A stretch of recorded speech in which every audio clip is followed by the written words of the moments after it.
UP के झांसी में NIA और एटीएस का विरोध। रेड डालने गई एनआईए एटीएस टीम का विरोध किया गया। महिलाओं और स्थानीय लोगों ने रोका रास्ता। ऑनलाइन तालीम देने वाले मुफ्ती के विदेशी कनेक्शन की जांच के लिए गई थी टीम।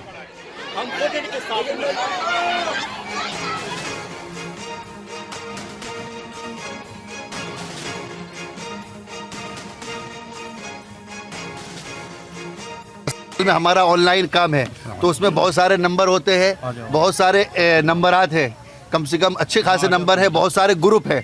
अब ग्रुप वगैरह कहाँ से आए हैं और ये नंबर इतने सारे कैसे आए, तो हमने उनको जवाब ये दिया कि हमारे ऑनलाइन क्लास चलती है तो उसके ऐड जाते हैं, ऐड चलते हैं, पोस्टर चलते हैं, पोस्टर में सब लोग कांटेक्ट करते हैं, सब लोग कि भाई हमें भी पढ़ना है, हमें भी पढ़ना है। और बाकायदा उन्होंने मैसेज भी देखे, एडमिशन के फॉर्म के मैसेज भी डला हुआ है कि भाई देखो ये एडमिशन हो रहा है। तो इस वजह से उसके बाद फिर कहने लगे कि मौलाना इलियास गुम्मन साहब का मसला आया। मौलाना इलियास गुम्मन साहब कौन है, ये कहाँ से हुआ, तो इस सिलसिले में जांच चल रही है और जो कुछ है उन्होंने बना के दे दिया है, हमारे पास मौजूद है। आप कब से पढ़ा रहे हैं सर? हम ऑनलाइन पढ़ा रहे हैं, 10, 11, 12 साल से ऑनलाइन पढ़ा रहे हैं। आपके पास? हमारे पास सबसे ज़्यादा इंडिया के हैं, इंडिया के सब बच्चे पढ़ते हैं। बाहर के जो बच्चे वो इंडिया ही के बच्चे हैं, बाहर के बच्चे जैसे कि आपके क्या कहते हैं इंग्लैंड के हैं और आपके इस्लामिक कुरान कायदा छोटे छोटे बच्चे वो भी इंडिया ही के हैं, कोई अरब कंट्री का कोई नहीं है। तो आपका मदरसा चलाते हैं? तो देखिए इस पूरे मामले पर पूछताछ होनी थी। एनआईए एटीएस की टीम यहां पर गई थी, लेकिन यहां पर विरोध प्रदर्शन शुरू हो गया और मुफ्ती के विदेशी कनेक्शन के आरोप थे, जिसको लेकर यह टीम गई थी जांच पड़ताल करने के लिए, पूछताछ करने के लिए। लेकिन यहां पर विरोध प्रदर्शन, खासकर महिलाओं ने यह प्रोटेस्ट किया है।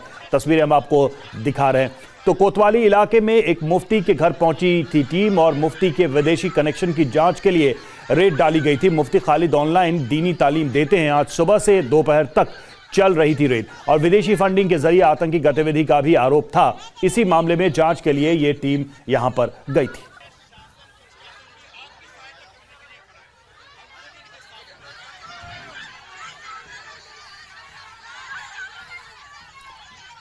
तो देखिए किस तरह से महिलाएं सड़कों पर उतरी। झांसी का ये पूरा मामला और इस पूरे मामले पर मुफ्ती की तरफ से भी ये कहा गया कि विदेशों से भी छात्र ऑनलाइन हमारे साथ जुड़ते हैं और उन्हें हम दीनी तालीम देते हैं। हालांकि इन नंबर्स, इन कॉन्टैक्ट्स के आधार पर ही ये आरोप लगाए गए थे। विपिन चौबे हमारे साथ, हमारे संवाददाता इस वक्त जुड़े हुए फोन लाइन पर। विपिन, क्या है ये मामला, किस आधार पर ये आरोप लगे हैं मुफ्ती पर और ये विरोध क्यों, अगर सब कुछ ठीक है तो? देखिए, मुफ्ती खालिद नदवी अंसारी हैं, ये झांसी के इलाके में रहते हैं और पिछले 10-12 सालों से ऑनलाइन एजुकेशन देते हैं और इनके घर पर बीती रात रेड हुई है। एनआईए और एटीएस ने इस रेड को अंजाम दिया है और बीते 8 घंटों से ये रेड चल रही है और उनसे पूछताछ करने की कोशिश की जा रही है। आरोप है कि इस दौरान जब वो विदेशों में लोगों को एजुकेशन देते हैं, उस दौरान टेरर फंडिंग और कई ऐसी ट्रांजैक्शंस हैं जिसको लेकर सवाल और जवाब पूछे जाने हैं।